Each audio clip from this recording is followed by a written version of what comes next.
আসসালামু আলাইকুম বন্ধুরা, সবাই কেমন আছেন? নতুন একটা ভিডিওতে আপনাদের সবাইকে স্বাগতম। আজকে অনেকদিন মাওয়ার উদ্দেশ্যে বের হইছি, আর আজকে আমি নিজে গাড়ি ড্রাইভ করে মাওয়া যাচ্ছি। তো এটা আমার মাওয়া যাওয়ার প্রথম রাইড, যেদিন আমি প্রথম মানে গাড়ি নিজে চালায়া আমি মাওয়ার উদ্দেশ্যে রওনা দিছি। প্রথমে একটু ভয় ভয় লাগতেছিল, যে মনে করছিলাম যে এখানে চালাতে পারবো কিনা। তো দেখতে দেখতে আমরা মাওয়া পৌঁছায় গেছি, আর আজকে আমরা চলে আসছি হচ্ছে কুটুমবাড়ি। এই রেস্টুরেন্টে আগেও খাওয়া হয়েছে, আর ওদের এখানকার পরিবেশটাও ভালো। আর আজকে এখানে এসে আমরা এখন মাছ পছন্দ করতেছি। তো ওরা আমাদের বিভিন্ন ধরনের মাছ দেখাচ্ছে, যেহেতু আমরা 4 জন আছি, আমরা মিডিয়াম সাইজের একটা মাছ নিব। তো এই মাছটা আমরা পছন্দ করছি। এইটার প্রাইস ফার্স্টে ওরা চাইছে 1200 টাকা, তারপর অনেক দামাদামি করে তারপর এটাকে আমরা 1000 টাকায় ফিক্সড করতে পারছি। এরপর আমরা আবার খাবো হচ্ছে চিংড়ি মাছ। তো এরপর চিংড়ি মাছ নেওয়ার জন্য মোটামুটি দামাদামি করতে হইলো। তো একজন আমার সামনেই নিল 2000 টাকা কেজি 10টা চিংড়ি মাছ, বাট আমি 1100 টাকা দিয়ে 4টা চিংড়ি মাছ নিছি। আর এই যে আমাদের চিংড়ি মাছ আর হচ্ছে ইলিশ মাছ রেডি হয়েছে। এইটা এখন চলে যাবে কাটিং এর পরে আবার এটাকে আমরা ফ্রাই দিয়ে দিব। আর আজকে ওয়েদারটা মোটামুটি অনেক ভালো ছিল, বাট আমরা যখনই এখানে পৌঁছেছি দুপুরের পরে এখানে হঠাৎ করে একটু গরম বেড়ে গেছে, মনে হচ্ছে একটু গরম বেশি লাগতেছে। তো আমি আবার বাইরে বের হয়েছি, যখন ওরা মাছটা কাটবে তখন আমি একটু বাইরে ঘুরে পরিবেশটা দেখতেছিলাম।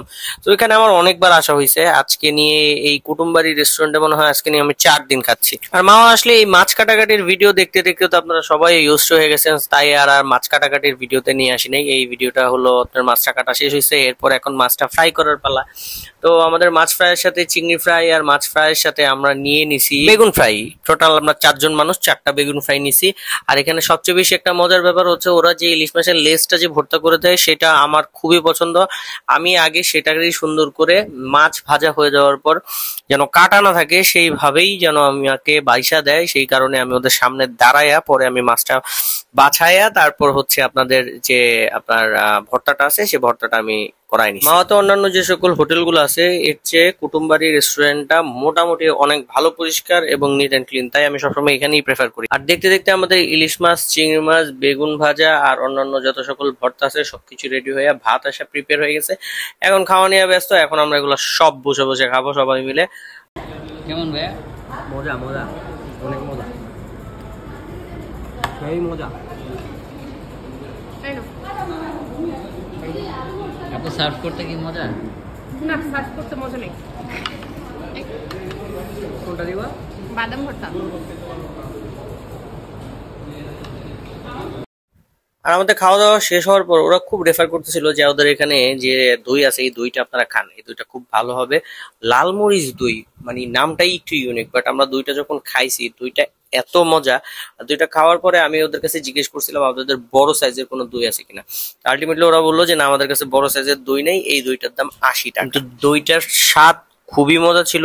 খাওয়া দাওয়া শেষ করে যেহেতু বিকেল বিকেল ভাব হয়ে গেছে, তারপর আমরা চলে গেছি পদ্মার পারে।